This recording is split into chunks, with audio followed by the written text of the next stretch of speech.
Voyager en cette période de pandémie, un échappatoire salutaire, mais aussi un casse-tête sanitaire.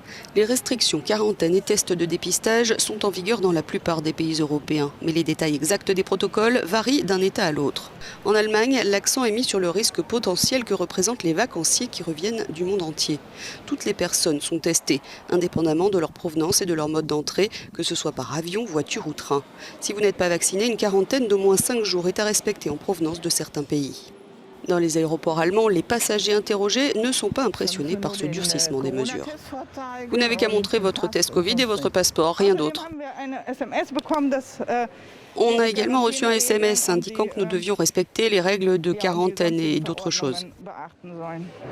Un contrôle un peu plus strict n'est peut-être pas une mauvaise chose. Oui, je pense qu'on peut dire ça comme ça.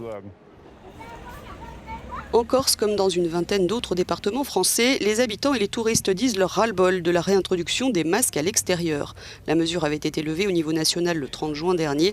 Elle vient de faire sa réapparition. On se dit que le gouvernement nous laisse quartier libre pour l'été, pour faire marcher l'économie, ce qui est bien en soi, notamment pour les hôteliers et les restaurateurs, enfin le tourisme de façon générale, et qu'après en septembre, on va certainement nous reconfiner et nous dire qu'on a mal agi et qu'on a fait n'importe quoi.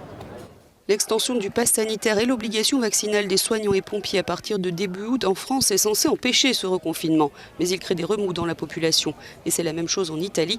Hier à Rome, quelques centaines de personnes ont manifesté contre le Green Pass, obligatoire dès la semaine prochaine. Une douzaine de manifestations sont encore prévues ce jour.